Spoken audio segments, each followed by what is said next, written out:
Hi, I'm Joanne Murphy. Welcome to Try Talking Sport, the podium podcast for athletes, adventurers and endurance enthusiasts.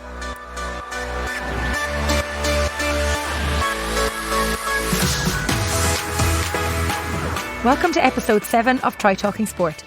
This episode is being recorded in the studios of Galway Bay FM. In this episode, I am joined by Galwegians Dee Newell and Fergal Madden, who have just completed the iconic Channel swim from the UK to France. Although they both completed the swim on the same weekend, they completed it solo, with lots of Galway support on each of their crews.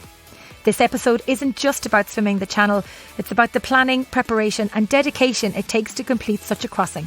Both Dee and Fergal join an elite group of Irish swimmers who have undertaken this mammoth challenge. For many, swimming the Channel is the holy grail of endurance swimming, taking years of training, lots of planning and in many cases numerous attempts. Dee is a Galway girl based in Dublin. She is a captain in the Irish Army and has a host of endurance and sporting challenges under her belt, including Ironman, marathon, kickboxing, bodybuilding and powerlifting. Although she swam as a child, she didn't really fall in love with swimming until she took up marathon swimming in 2011 and now enjoys all forms of swimming, from long distance to dips with friends to ice swimming in the depths of winter. Fergal is also a proud Galwegian who is one of the founding members of Atlantic Masters Swimming Club. He took up swimming at the age of 29 and is proudly supported in his swimming endeavours by his wife Norma and his 3 children Ella, Jack and Saoirse. Although Fergal couldn't swim back then, he stubbornly battled through many a swim lesson so that he could earn a PADI diving qualification. His attraction to the water was fuelled and he progressed onto a variety of qualifications, including a professional dive master with Scuba Dive West. His swimming career and success was built on the back of this, with numerous long-distance swimming and ice swimming events under his belt to now include the iconic Channel swim. Welcome to the show. Delighted you could join us today. I'm sure the celebrations of last weekend's Channel swim success are continuing in Galway this weekend. Before we get into the nitty-gritty of your fantastic achievement, tell us a little bit about yourselves. Dee, do you want to go first? Hi Joanne, I'm from Galway but I'm working in Dublin, so since I've actually completed the Channel last Sunday, today is my first day back in Galway. I'll be doing a bit of celebrating tonight with my family and friends. So I'm in the Army in Dublin, based in Cathal. I've only been based in Galway for 1 year and I've done a good few bits and pieces of sports along the way. So I suppose I swam when I was younger. The little thing that was different about me from the other swimmers in Shark Swim Club in Salthill was that I came in the road from Carndullah. So my parents used to drive me in for 6 o'clock in the morning training before school. So really I wouldn't have the swimming skills that I have only for them. So a big thank you to them for doing that. Just explain to people who are listening from outside of Galway how far Carndullah is from Leisureland. Well, it's 10 miles out the road, but like a lot of the other people in the club would have been from Salthill, so they were walking distance to Leisureland, which is the pool that we were in. So like it meant that my parents had to get me out of bed at 5 o'clock in the morning and try and get a bit of breakfast into me and then drive me in the Kerr line, which was a really dodgy road at the time, full of bumps, and get me to Salthill all before school. So like I have a lot to thank, that's massive dedication on their behalf before you even talk about the dedication that I have to the sport.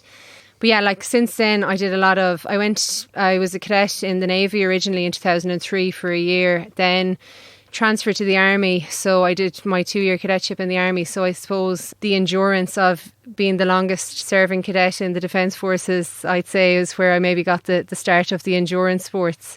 Yeah, and went on to do triathlons, kickboxing, bodybuilding, powerlifting, and eventually kind of settled on the marathon swimming and all kinds of swimming, really. And so the Channel crossing happened. And then it just happened. And we'll just stop right there now with you, Dee, and we'll switch over to Fergal, who definitely isn't as nervous today on the show as he was before he started his swim early in the wee hours of Sunday last week. But Fergal, tell us a little bit about your background.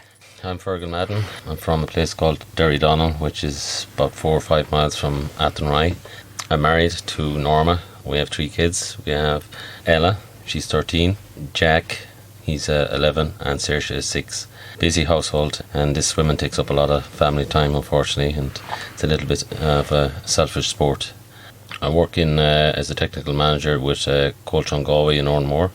we're a part of a worldwide company called Colas. My father is the late Tommy Madden. He was one of the top athletes in the 50s and 60s and one of the founder members of Derrydonal Athletic Club. Unfortunately, politics played a pivotal role in athletics during that time, and he should have got to represent his country at the Olympics, but again, politics played a pivotal role in that. So you come from good athletic stock anyway? Yeah. My father couldn't swim. He was known as Madden the runner. I think now I got the title as Madden the swimmer. So now all you need is Madden the cyclist. Maybe one of the kids down the line might represent Ireland. His brother. Oh, your brother. Yeah. Well, my father was one of the top cyclists in the country as well. He held a national title in 1954. Wow. But the problem was, at that time, he couldn't keep tyres on the bike because the roads were in such bad condition. Oh, wow. So I do a good bit of cycling myself. I've done the Ring of Kerry, Lough Neagh last year, Tour de Connemara, a couple of those cycles. Very good. And your swimming career only really started when you were 29. Yeah. I only learned to swim when I was 29 years of age, and the only reason I learned to swim was my friend Ger Cronley from Target Fitness in Athenry. He was living in Sydney in Australia, and he booked me in to do a scuba diving course. And I said, that's okay. There's only one problem, I can't swim. So it was battle stations, and at the time I was living in Cork, and I ended up having to go into a pool in Mallow to get some swimming lessons. The first time I went in there, I begged the guy in the house that was staying with me to come in and, keep me company. And I spent 1 full hour hanging onto the side of the pool. I couldn't even swim the length of my body.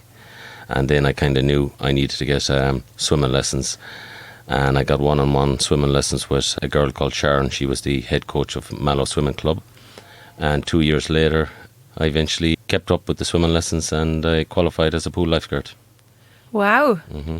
So you've actually gone from zero to hero before we even talk about really your swimming career, which started only a couple of years ago, your endurance swimming career. Exactly. My open water swimming really only kicked off in 2014 when I met Mark Dwyer and Helen Colfer in the Maldron pool, and they were thinking about doing the Francis Thornton Galway Bay swim. And at the time, I thought they were absolutely mad thinking about doing a 13-kilometre swim. It took me 2 weeks of wrecking my head thinking about whether I'd do it or not, and the only conclusion I could come to was that if Mark can do it, I can do it. So I signed up, and the rest is history.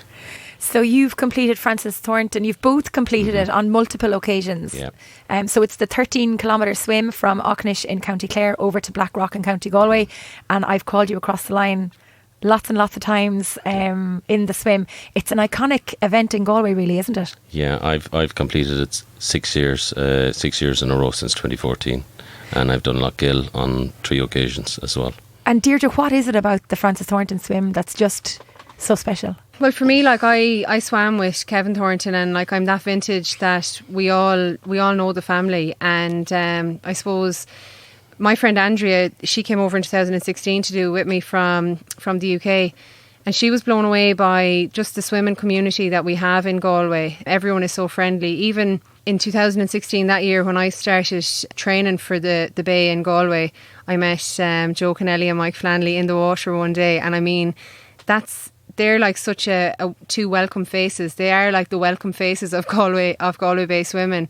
Everyone will say hello to you, and it's like, I suppose the fact that you swim from Blackrock, the majority swim from Blackrock, you're there at the finish line. On a clear day, you're looking across at the start line. So I suppose it's something that no matter what distance you swim or where you're coming from, it's always something in the back of your mind. I wonder, could I do it? Because it's so out there, So then, of course, you move from the 13k Clare to Galway to the Channel swim. So tell me, what is it about the Channel swim, Fergal, that attracts so many people every year? Well, I actually moved to a relay off the Channel first with Annette Cullen and Helen Colfer in 2017. We went over to Dover and we got blown out with the wind, and we had to go back in 2018, more or less to the same day that I'd done the solo. We did our relay challenge. It's the English Channel is the ultimate in marathon swimming. It's the Mount Everest of swimming. 21 miles across. It's very unpredictable with the weather. There's seriously strong currents, strong tides. It's expensive. It's not cheap. You got to book it 3 months or 3 years in advance. Yeah, The weather must play a huge part in it, Fergal, though, because I know you were waiting for that window to come through, Dee. I was nearly weathered out, and what that means is there's a season, and the season is booked per tide. So the tides are broken into neap tides, which is where there's a less of a flow of water. So someone, if you're following their track, it won't have quite as distinct an S shape as someone who does it in springs, who'll have a bigger S shape. Now, I was booked on a neap. My pilot and a lot of the pilots don't book anyone on springs. And that goes back to, it kind of goes back to they used to never bring people on springs because I think that used to be the fishing season, whereas the neeps was when they would bring people. Or maybe I'm after getting that backwards. But anyway, either way, it's allegedly easier to swim on a neep, or I suppose people think it's easier because it's less of a distance if you're to clock your actual distance. But I mean, if you look at the time that you do it in, and the distance that you actually cover, I mean, you're getting pushed and pulled. So realistically, if someone asks you what distance did you do, you did the 22 miles from Dover to wherever your finish point was. But just to go back to the way the tides are done, you have a window, about 4 people are booked on the window, and you're put in order of priority depending on when you booked it. So because of my job and having to travel overseas and the likes of, I had a shot in 2018, couldn't take it because I was going overseas to Undaff, so I was in the Golan Heights, far away from a swimming pool. So when I actually did get booked on, I was on a cancellation list for 2019, and that's why I was slot 4, because last in is the last one in on the window. Neil Streeter, who is Alison Streeter's brother, she's the queen of the channel, she's done the most crossings of any person. He had one person booked on the spring, which is unusual for him. So she was a girl from Chile, and she's the first person from Chile to do the swim. So once she got out, there was a guy ahead of me on the tide, so he was number 2, and then I was number 3 on the tide, and then we carried that over to the spring tide. So I was a little bit nervous because I had prepared myself that I'm going on a neap tide, you have less water to play with. Now everything had changed. My crew had changed because my crew had to go home. They weren't able to stay around with me. Barcliff, who was living in the vicinity, and he was my number 1 crew person anyway. And then now I had to get my head around swimming on a spring tide when I had been expecting a neap tide. But Cliff actually was so reassuring. He told me like one of his swims was done on a spring tide. His first successful swim after 7 unsuccessful attempts. The first successful swim that he had was a spring tide. So that gave me great comfort to know that he had done that. And Barry Murphy, who completed it recently, a Dublin swimmer, he also had swam on a spring tide. And I've trained with him a bit in Dublin. So, I had the confidence then that the spring tide would be okay. So what was it actually like out in the middle of the channel? Like, I've seen the photographs. We've seen the photographs with the big boats in the background. You obviously both love big boats. But I mean, the chop, sometimes you won't go into Black Rock when there's a bit of a chop, but I can't imagine what the water was like in the middle of the channel in the crossing. Fergal. Well, you're kind of focused on swimming. You have your boat, for my swim, my boat was on my right hand side because I breathed to the right. But yeah, I didn't see too many boats passing because you're face down in the water. You're focused on your swimming. You're swimming from feed to feed. Every 30 minutes, I took a feed. So, you're just totally focused on swimming, and you're not really looking around. But was there jellyfish and fish and... No, I didn't see any fish, but I got stung several times. Once during the night and a couple of times during the day. Basically what you see in the water is a couple of jellyfish, some seaweed, and the visibility in the water isn't great. And that's basically it. You just head down and keep swimming, swim feet to feet. And am I right in saying that neither of you wore wetsuits? Correct. Yeah, you don't go on the official list if you wear a wetsuit, but people do it in wetsuits. And the day that I was out, someone was doing Enduroman, which is the arc to arch. So you run from London, swim across the channel, and then cycle to Paris. But they have the option of doing it with or without the wetsuit. And the guy who was doing it the same night as me, he didn't wear the wetsuit. So that was very comforting for me. I was like, at least there's someone worse off. At least I didn't run from London to be here. And what was the difference in timing? So you say you were third on the list. So like the guy that went out before you, or two people before you, like were they out 3, 4, 5 hours before you, or was it literally a window? It's a window. So if each boat, there's only about, I think it's 6 boats are allowed in the channel at a time, because it is the world's busiest shipping lane. That's the big pull to it, that it's, you know, it's such a famous body of water. So the French kind of dictate, they impose the rules. You used to be able to swim from France to England, you can't anymore. And then I think they imposed that it has to be 6, it can't be more than 6 boats. So only 1 swimmer per boat. And then even if 2 boats are close together, you can't have swimmers close to each other. One of the pilots would have to divert a bit if people were merging into each other. So yeah, the windows, the way the weather worked out, my pilot did 3 swims back to back. So he went out on, so Fergal went out the Friday night. So my boat was out, the number 2 swimmer, Friday night, and they would have started around, they would have met at 11 and in the water for midnight, I think it was. And then the night before that, it would have been meeting at 10 and in the water for 11. And then for me, it was meet at midnight and start at 1. So you're basically just, it's moving with the tide for the optimal start time. So did you sleep most of the day beforehand, or were you awake, or how did you rest? And because I had... Fergal is shaking his head here now. Yeah, no, this is the thing.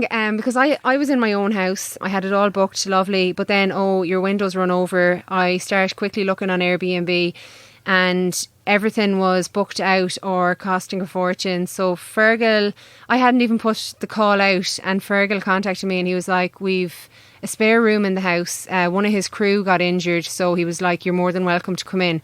So I was like, brilliant, I'll do that. But I suppose the only time that was an issue was when Fergal was out swimming. I was, of course, following his tracker intently to see how things were. I heard them all coming back, so of course came down to see how he'd gotten on.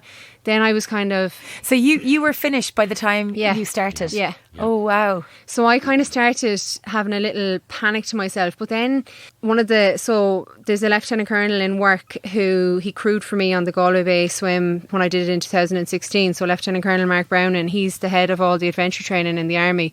But he's also involved in the survival course that we do in work. So when I did the instructor course in work on that, there's one exercise where you're 24 hours on the run and then you're held hostage for about 16 hours after that. So in my head I was like, I've done this. And he, as I was thinking that, he texted me saying, you've been through worse, remember the disco, which is what the nickname is for the hostage situation. So I was like, yeah, I'm so confident now. I know I can do this. And that's one of the things about the Defence Forces. We get a bit complacent about the skills that kind of a job gives you. But then when it was really put up to me, like, I really think the waiting around, I could compare massively to the time I was in Syria, where we were moving camp and I didn't know if the move was going to happen, but I had to plan for it like it was going to happen. I was the operations officer out there. In the end, it all ran perfectly according to plan. It was the waiting and the not knowing. So when I was waiting and not knowing if I was going to get a call, I was like, well, I've been through this. I did this last year. It's the exact same thing. And then the same thing with the survival exercise. I was like, yeah, I'm happy with work. Fergal, we joked at the start of the interview about how nervous you were before the swim. Like, what was it? What made you so nervous? What were you so afraid of? Or what was I'm always a nervous person. Well, I don't know if you've seen me before the Galway Bay. I kind of tend to go into my own world and try and get psyched up. I could have 20 of my club mates beside me and I'd be the one standing on my own, just in my own world. I don't know, it's just my way of dealing with it. Why was I nervous? You're taking on something that's huge. It's a huge swim. You don't know how your body's going to behave after 8, 9, 10, 11 hours. You don't know how you're going to behave mentally. So yeah, there's a fear factor, and I don't know how you can prepare for that. I haven't found the solution yet. The worst part of my swim was the pre-nerves, but once I got swimming, that was it. I had no doubts after that. And what was it like just stepping into the water? You don't step into the water, you jump into the water. We headed out of Dover and we travelled about 30 minutes on the boat to a beach called Sampire Ho. Is that where you... Yeah, same place. They stop about maybe 200, 300 metres from shore. You gear up, you grease up. All you're wearing is a single swim hat, a pair of goggles, pair of earplugs, a pair of togs, a bit of Vaseline, some suntan lotion, and then and a light, little night light. You jump into the water. It's pitch dark. You can't see what you're jumping into. You swim to shore. You exit the water. You stand out of the water. Then they sound the siren, and your swim begins, and you start your swim. Yeah, it's very creepy at night because your hand may touch something in the middle of the night. You don't know what it is. They say there's no sharks out there. I didn't see any sharks. I seen a few jellyfish, but you basically just put your head down. You trust your pilot. You trust your crew. You just swim from feet to feet, and that's basically it. Yeah, your mind wanders, but you need to control your mind and think positive. Like my pilot, I was number 2 on my window. I knew it was a spring tide. I had a pilot called Mike Orm. He's one of the best in the channel. He has over 1,000 crossings done. And it was the actual same boat we had last year. And the backup pilot was a guy called Mike Ball, and a really nice man. And, he put me at ease straight away, both during the relay and during the solo swim. And I can't compliment them enough. They're great guys. The crew is so important, really, when you're taking on something like that, whether it's the Francis Thornton swim or the crossing of the Channel. Dee, I know you had issues with your crew, but you did end up with Gavin Hennigan, who is no stranger to endurance challenges and to winning them too. Gav had said to me at the start, I'll come over and do your crew, and then he's training for something himself, so we were humming and hawing whether he'd come or not. And then when it came to it, so Andrea, my friend who'd come over in 2016, my whole thing with the channel started when we were meant to do a relay. Andrea just hates the cold, so she's like, look, I'm happier just swimming in a wetsuit. So we basically didn't get ourselves together to get the relay. So I was like, well, I'm booking a slot, and if it's a solo for me or if it's a relay for us, we'll make it something. She was loving being on the crew. So she actually came on the long distance training camp in Mallorca in April with me, just so she could learn exactly what she needed to do for the feeding. So on my boat, he wants it limited to 2 or 3 people. I knew Cliff was going to be on board, and Cliff has so much experience in the channel, so that was brilliant to have him. And he was the one who remained on. So I had the 2 of them. I was happy with that. Then my boyfriend Brian was saying, could his friend who lives in London, Andrew Ferguson, he's a sailor and he lives in a barge in London, so definitely a good man to have on the boat. So he asked, could he go on it? And I said, well, why would you have your friend go on it and you not go on it? Because he thought that he'd soften me a bit, because I suppose that happens and we'd gone to Kevin Murphy's talk about the English Channel, and that was one thing that Kevin Murphy and Kathy Bates had said, don't have a loved one on the crew because it just makes things go very badly wrong when they go wrong. Brian had crewed for me in Dublin when we did a swim from Killiney to Bray, so I knew he was solid and I was quite happy to have him doing it. But then, as it turned out, he had to go back to work. His boss was heading away, so he there was no leeway on it. And it's not that his boss was good enough to give him the time off that he had. Andrea had to go back and take care of her kids and get back to work. So when Gav heard that there was a bit of a delay, he was straight on the phone saying, I'm booking a flight. And even at that, I said, I'm not 100% that I'm even going to get out. But he said, it doesn't matter anyway, I'll book a flight and I'll do the drive home to Galway with you, because I drove, so he drove me then back to Holyhead afterwards, which was, even probably more needed. Brian's friend then, Andrew Ferguson, he came down and he was on the boat as well. And I mean, they weren't the original crew that I had pictured, but they were the absolute best crew. And we had this massive WhatsApp group that I think all of the swimming community across the land were in, and across the UK as well, so there's loads of people in it. Cliff was just like an MC of swimming the channel. People have said to me since, they didn't know anything about swimming the English Channel, but now they have learned so much, because people were doing a bit of Googling while I was waiting and wondering why I was waiting, because they didn't want to be asking me and texting me. So people were just learning bits and pieces. And then with this WhatsApp group, I mean, from the minute I got in the water at 10 to 1 that morning, there was updates and videos going, and people genuinely stayed up all night, because I suppose their phones were going off and they had no option but to follow it. There's a sport in itself, I think, in dot watching. I know that from the ultra cycling, the family and friends of people that we. But imagine dot watching well, with the accompanying videos and the MC, crack. the voiceover, who was like explaining what you're feeding, what my stroke rate is, why the stroke rate's important. Oh, look, there's a ship in the background. You know, there was just so much involved in it, and like the guys were brilliant. So Fergal, you've mentioned feeding a couple of times. I want to come back to what you ate or what you ingested other than seawater while you were swimming. I had a combination of carbohydrates, electrolytes, energy gels and caffeine gels, all liquid. I went to a sports dietitian, Laura Mahoney. She was the dietitian for the Connacht rugby team, and I also sought the services of Honor Gertie, a nutritionist there from Loughrea. And between the two of them, you know, I was able to select what food to eat and come up with a feed plan. My feed plan was very detailed. I used SIS products. I tried them out beforehand.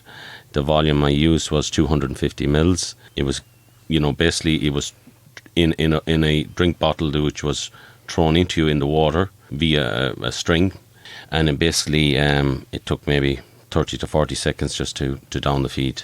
The first two feeds were every 45 minutes, and then thereafter was 30 minutes. I remember Mike Ball saying to me, every time you stop in the channel, you go back 200 metres. Definitely in the back of my mind. So keep the feeds short and snappy and so get how on many with swimming. how many feeds did you actually have? I reckon I had somewhere between 33 and 34 feeds for the entire swim. I was 16 hours and 46 minutes in the water. A little longer than planned, but it's not the time. You got there, that's the most important thing. Yeah, it's time is irrelevant. The mission is to get across. So 33, 34 feeds in the water, and they went down pretty good. And then Deirdre, did you take a similar approach or did you go down a slightly different route? No, mine was a bit different. So I was away last year, so I missed all of the season of swimming. So I was feeling cold training, and I was training in Dublin, so all of my swims were done under 14 degrees. So I had trained on feeding every half hour. So what you'd be getting in is a warm drink, and that was important for me because I did feel the cold. I found it very hard to put on weight as well. I only put on a bit of extra weight, known affectionately as the Power Pack, in the last 2 weeks because I was waiting, I wasn't training as much, and I was able to eat as much as I could. But I had been quite skinny up to the swim, which wasn't ideal. But then got over to Dover, the water was 18 degrees, which was like so warm compared to training in 14. So Cliff said to me, like, I needed to think about feeding every hour, so I did that, and that actually turned out to be really good because I got in the water a few minutes early. The first feed was maybe an hour and 7 minutes, and then every hour on the hour after that. And I just alternated between two types of feeds. I used UCAN, which is slow release cornstarch. That was my first feed. The second feed I had was Maxim, which is a fructose and glucose mix. The first UCAN that I got was it's really stodgy because you're mixing a dose which is designed to be mixed at 500 mils. I was mixing them to 300. I'd trained on feeds of 200 mils. So realistically, I finished most of them, but there was a few that I wouldn't have finished. So I did that every alternating hours. It worked out brilliantly because I was able, up until 11 hours, I counted that I had done 11 hours. Then I did my half hour of power, as I've started calling it. That was to get out of the last shipping lane. So they did a quick stop and go. So that was, I think they gave me a feed after that. That was peaches and a Maxim. And then the feeds went back to hourly after that. But yeah, how did you distract yourself while you were swimming? Okay, so you were getting a break every 45 minutes or so and then down to 30 minutes. So you kind of knew there was a break coming up probably. Were you counting your strokes, or what was keeping you distracted to keep you moving forward? For me, the first 2 hours of any swim are the hardest. And I know if I get through the first 2 hours, I'm grand. So and the first 2 hours, of course, were in darkness. So I had the first 4 hours really in darkness. And I, in my head, had said, like, I wanted to start at night because my view was when sunrise comes, then that's a fresh start and you can nearly start another swim. Another thing I had looked at was the place where most people fail in this swim is coming out of the shipping lanes, and when you start to head in, it's in the last kind of 6k of the swim. So I was just saying to myself, I'm swimming to the start line, and the start line will start when I get out of the shipping lane. But like I have dark, I suppose you can call them dark thoughts in the first few hours. But there was a guy that made an attempt at the channel while we were there waiting. He was in a wheelchair and he only had one bicep didn't work on one of his arms. So he didn't get to France, but he swam for over 18 hours. So myself and Alice, we had been tracking him, and I said to Alice, come on, we'll go down to the marina and we'll at least cheer him in. So we got down and we did cheer him in, and I was like, that's amazing what he has done. So I was thinking of him when I was swimming, that I was like, you know, he did 18 hours. I'm at least, no matter where I end up after 18 hours, I'm at least going to do 18 hours. Another person who really inspired me, who like I haven't seen in years, but Lavelle is a girl that I kickboxed with in Galway, and she was in college with me at the same time. And after we left college, she was in a car accident and she's paralysed now. But she's moved to Sligo since, and I've only been seeing her on Instagram. Like, I haven't even been speaking to her, but there's a picture of her on Instagram in her wheelchair on a stand-up paddleboard, and she's paddleboarding. So I was just like, if she can do that, like, I can do the channel, you know, I can do anything. So it's, you know, those kind of thoughts, and you just see what other people are doing, and you kind of realise, you know, it's not really that much of a big deal what you're doing yourself, and you'll just get yourself through it, you know. I think it is a massive deal, and you're not giving yourself half enough credit, but I can see you're getting quite emotional talking about those two particular individuals. But isn't it amazing how you can get your body to such a point where swimming the distance of the channel, and you've just said it's not that big of a deal. Like, how do you get your head around the thought of that distance? Prior to the swim, anyways, I got Dee to, with her Sharpie marker, to put a lot of sayings on my arms to write down. One of them was, your saying was swim from swim to swim, was it, or stroke to stroke? No, if you can't control your mind will control you. And then I had one of the pilots said to me, Mike Ball, he said, it's going to cost you £3,000 if you don't make this swim. And I said, no, it's going to cost me £5,000. So I had that wrote on my arm. I had, on the right hand, I had Atlantic Masters. I had Joe and Mike. They're, you know, the two unsung heroes. Yeah, the heart of swimming in Galway. I had Atlantic Masters. I had my dad on there. I had the wife, Norma, and my kids. I had a good friend of mine from the States, Jim Stevens. He passed away there before Christmas. And I asked him, I remember asking him, what do you think, Jim, will I do this? And he said, go for it. And he passed away on the 17th of December, I do believe. He's a good friend of mine. Worked with him in the States. You know, and I also used, no more than Dee, we had a WhatsApp group, a core WhatsApp group, where messages were coming in, and I used a whiteboard, so all these messages were flying in, and Alice Flood, who was on my team, was putting up the messages, and it was great. You know, that really worked for me, the messages from home. I knew everyone in Galway was watching, and all over the world, because we're on a tracker. Another friend of mine, Patrick McKnight, he was in the States, he was on the WhatsApp group, and he was able to be plugging in messages as well.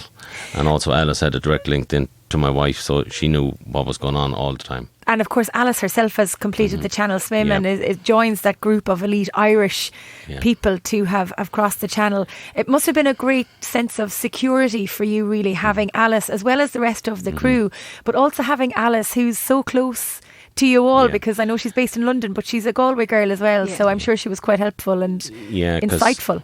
On my crew I had Pascal Phelan from Ennis, who was top swimmer. He's done Lake Zurich, and he's also swimming the European Gala pool swimming. I remember at the very start when I booked the English Channel, I asked him and he committed to it straight away. And then I also had Paddy McNamara, another legend in swimming in Blackrock, and he's a great volunteer. He organises so many swims. I had George Curley originally on the team, but he hurt his shoulder and he was worried that he'd be a liability on the boat. And then I got a hold of Alice Flood, and she was only delighted to jump on board. She was a great asset to have on the team. In terms of injuries, you mentioned one of your crew members worried about an injury. How did you stay injury free for the past months in terms of training? Dee, I know you're having physio at the moment on your arms and stuff, but how did you stay injury free with all your training? I would say I trained very smart. If I was to write down what I did in terms of training, people would probably say you didn't do enough training to swim the Channel. I hate swimming in a swimming pool. And I thought you were going to say I hate swimming there for a No, minute. I love swimming outside. I hate swimming in a swimming pool. It's so stinky and chlorine pitful. But Kevin Williamson is an Irish Olympian in swimming. So he is coaching a Wednesday morning session in the Swan Centre, which is right beside work. So I religiously went to that. I got a couple of stroke sessions with him, and then I would do my own sessions in there. But like realistically, I wasn't doing half the miles that Fergal was doing. Can I just stop you there now? Because would that not come back to the fact that you were a swimmer as a child and Fergal was only playing catch up? Would that have had anything to do with the I don't know. It's kind of like, for me, I needed to do the long hours at the weekends, and it was all back-to-back swims. So like when the temperature started to heat up, I'd do an hour one day, 2 hours the next, and the following weekend it'd be 2 hours and 3 hours, or it could be a 2 hour and a 2 hour. I had a kind of a rough programme that Cliff had given me of what he did when he did his first successful one, and that was the type of programme that Frida Streeter would have given out. So like the high point for me in my swimming was doing the 6 hours back to back. So you have to do a 6 hour qualifier anyway. I did that in April, so I suppose I started my outdoor swims quite early because I went to Majorca. The water was still cold though. Yeah, I went over to Abersock to my friend Andrea. So I was up at 4:30 in the morning, flew to Liverpool, drove from Liverpool to Abersock, got in the water in Abersock after a quick shakeout, did my 6 hours, came in, quick bit of food, bed, up the next morning, another 6 hours. And then from there on the road to a meditation seminar that we were doing because for me the mental side of it was very important as well. But to stay injury free, it was just a factor of knowing your body and listening to your body.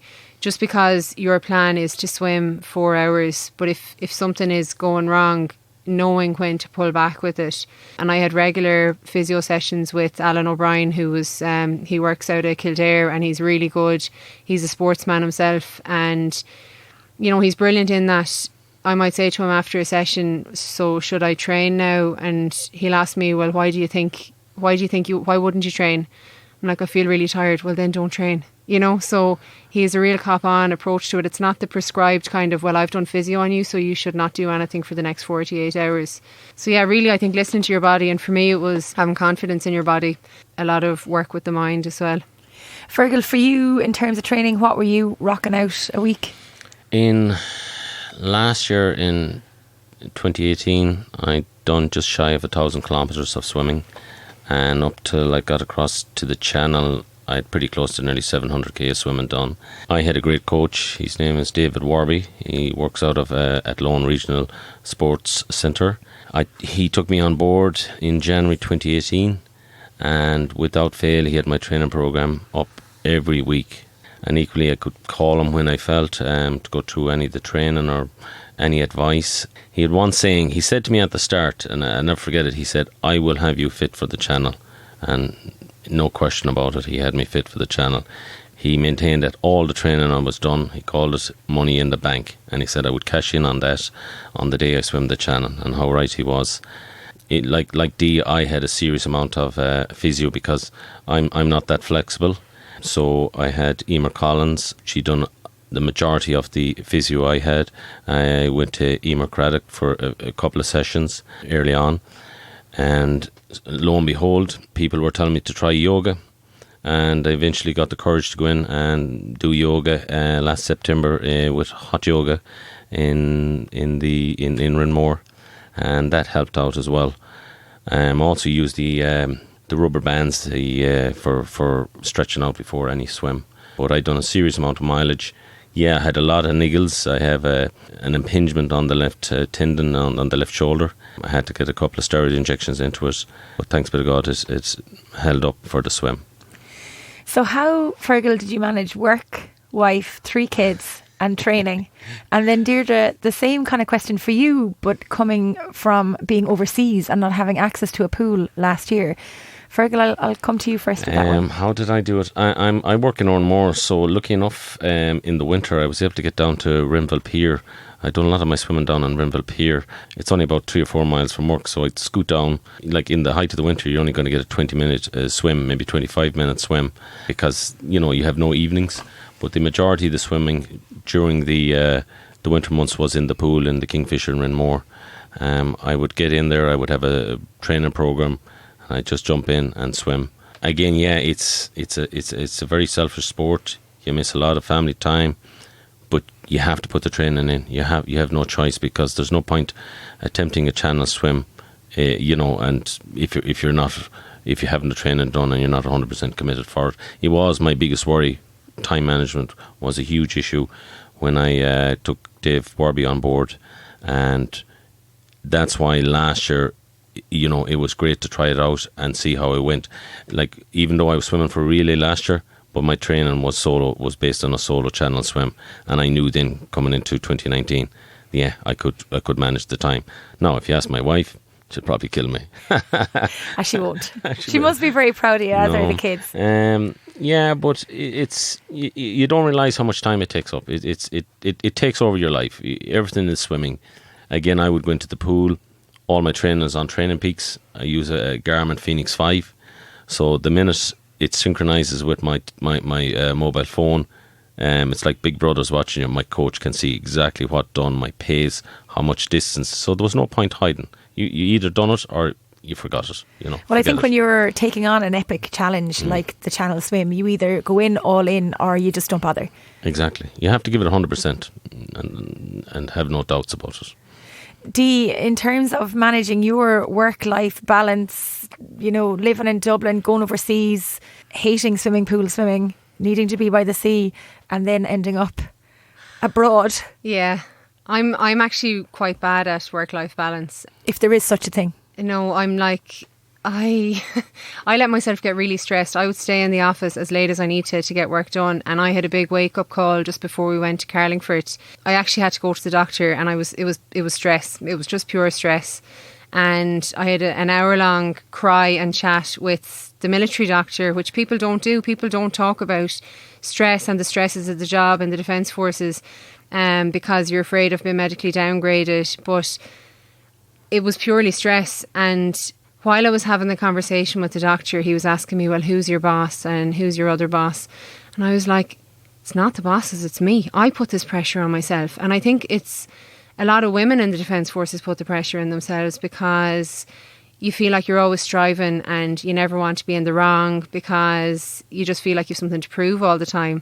So I suppose you could go deeper into the psychology of it all there with that. But maybe another day. Yeah, maybe another day. But after that, so I went up to Carlingford, the North Channel training camp, and I was signed up to do a 10-hour training swim up there. After an hour and a half, my hips totally locked up, and there was points of that swim where I felt paralysed. So at 4 hours, I said to Fergal Madden, I was like, I need to get out. I was like, I'm not able. I was like, my hips are totally locked up. So they said, just keep going to the next feed. And it came to, like, it was 4:30 when I got out, and I was totally locked up. And sometimes when you're swimming in an endurance sport like this, you'll hear of a lot of people getting the sore shoulder when they're swimming, but yet when the ladder is put in for them to get out, they're perfectly able to use their two arms and climb up the ladder. I knew it was an actual genuine thing when I was really struggling to get onto the boat, because my hips just wouldn't work. And I do think that was a direct result of being so stressed. So when I saw the effect that had on me, I said I really need to reevaluate things. I'm actually so lucky in the job that I'm in. Everyone is so supportive. And when I just realised that it was me putting the pressure on myself, I was able to totally calm down with everything and make it all work. Yeah, being away last year was tough, but I got definite benefits from being away last year. It is a stressful job. I was able to handle it. When I was away overseas, I was very well able to handle it, because what else are you doing? Only you're away overseas. There's no other option. But like I mentioned earlier, the fact that of the the type of job we were doing with the moving camp and will it happen, won't it happen? It really set me up nicely for the waiting around for the swim. Will it happen? Won't it happen? So, I think work has only been a benefit for me in the way my swim ended up. And they were so supportive. I rang back when I was saying that there was possibly a chance of me getting on over the weekend.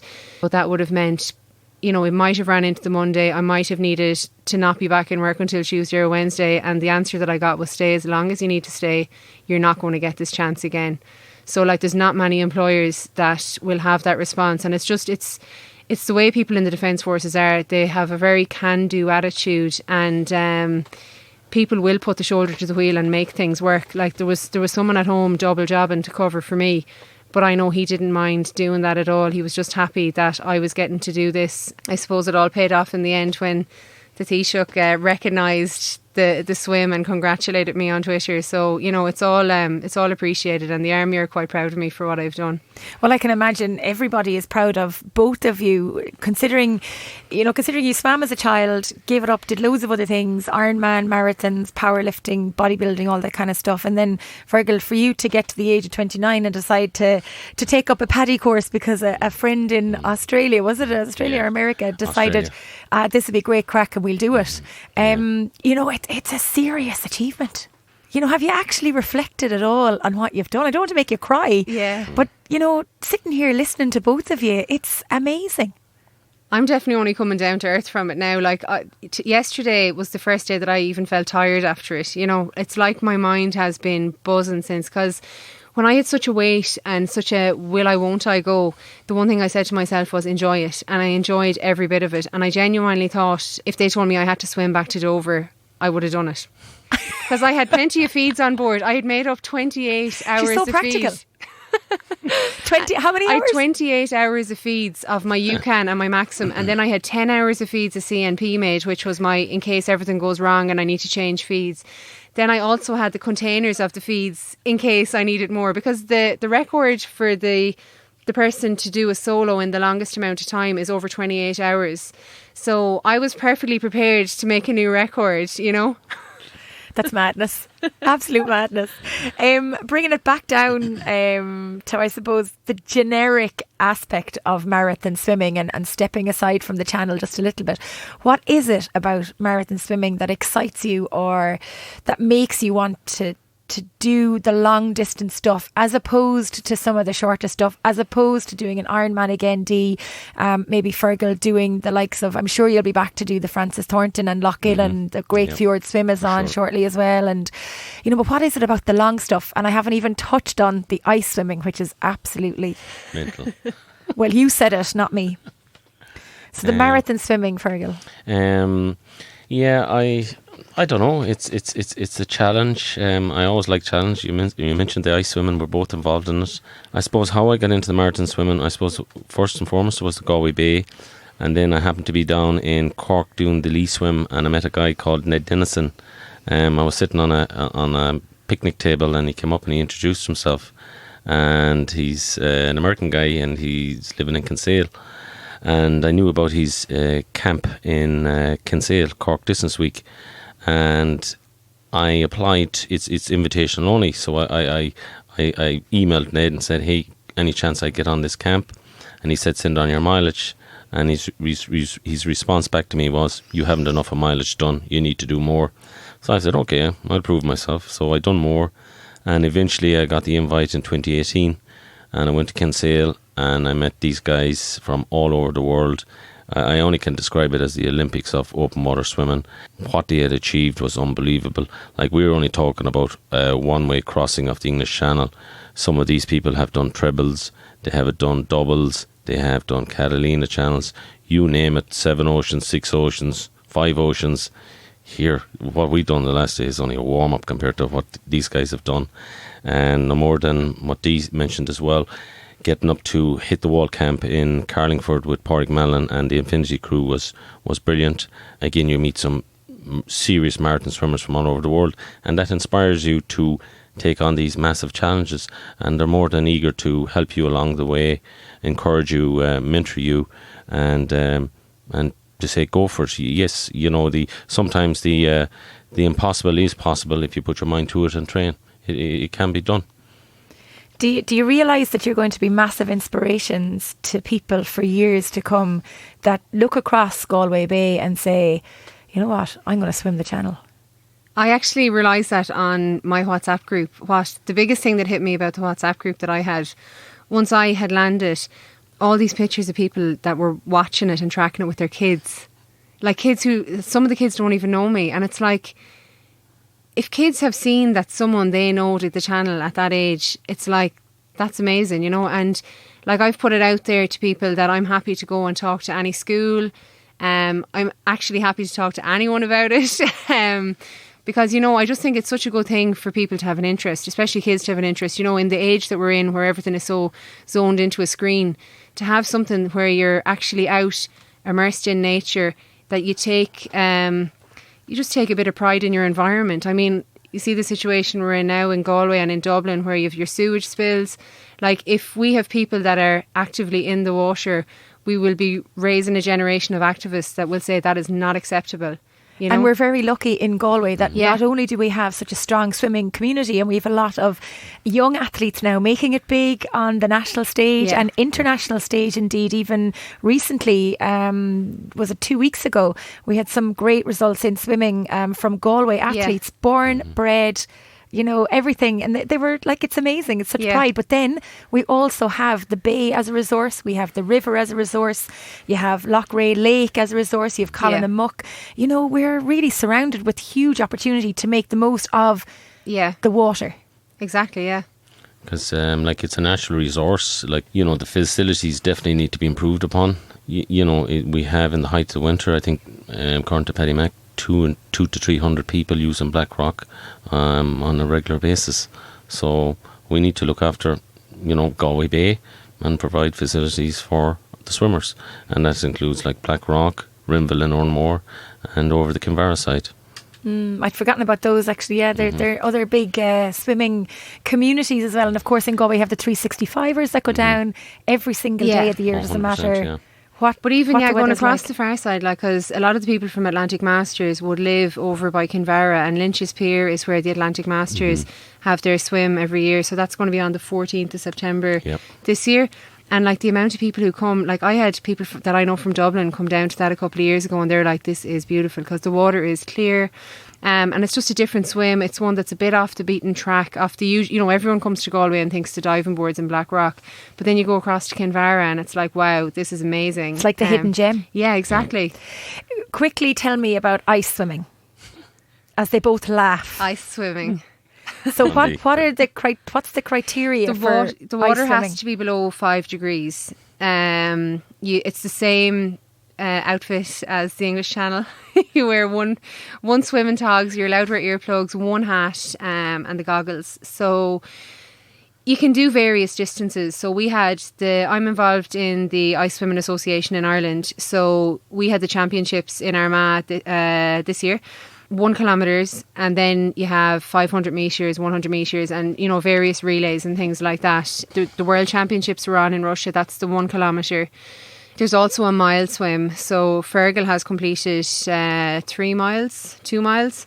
I've only done 500 metres because I refuse to let go of the ability to dress myself at the end of a swim.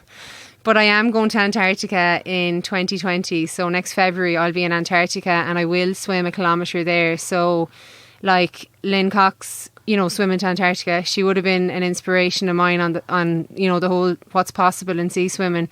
So she famously swam in Antarctica, and I'll hopefully do something similar when we go there. But no more than marathon swimming, ice swimming requires the crew. So I pulled back from swimming distance in the ice when Fergal started pushing forward, because we were training in Lochray Lake and there was no safety.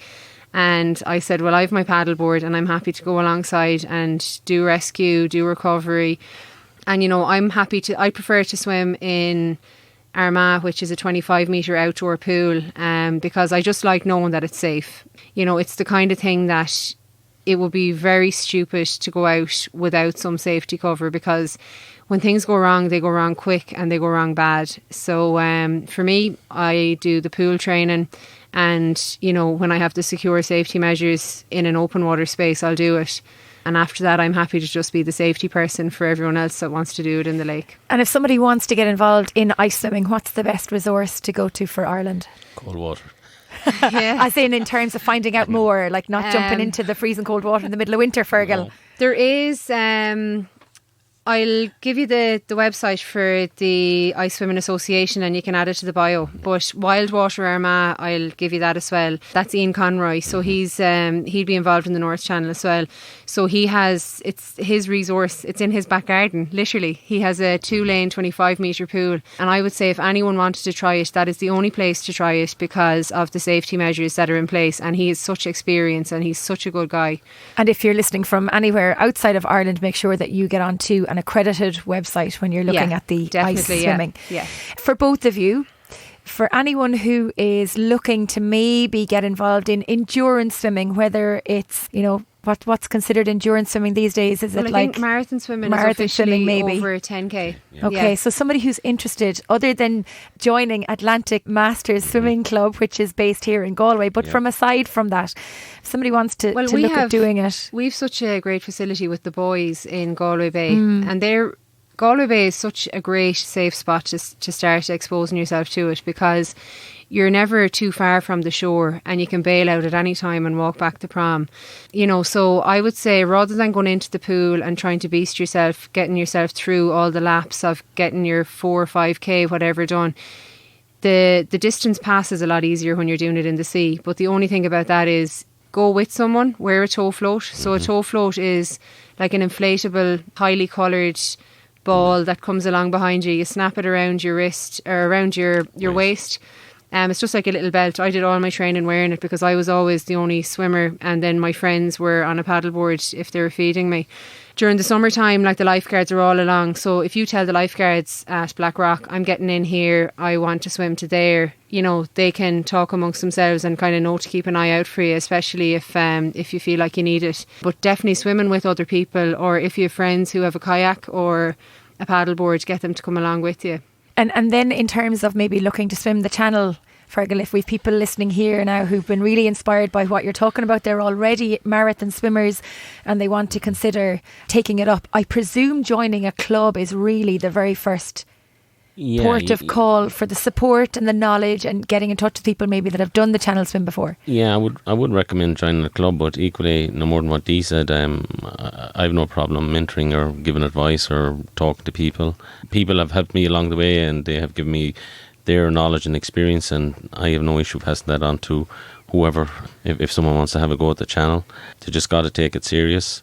It's not an easy swim. As Pascal Phelan says, you're going for a long swim, and it's a long swim. It certainly is. One of my final questions for you, have you planned anything else this year? Or I know you have a big goal for 2020 with the ice swimming, but is there a long distance? Is there a couple of oceans or anything in your future? There's 7 out there, all right. One done.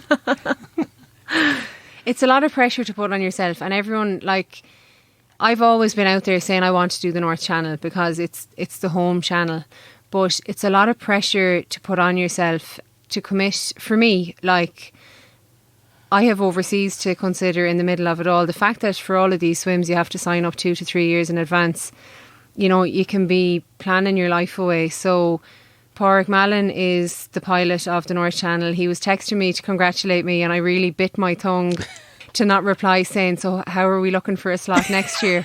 Because I don't know if I'm going to be overseas next year. And you don't know what way life will... I don't have kids. I'm 34, so will I be having kids in the next few years? These are all things to think about.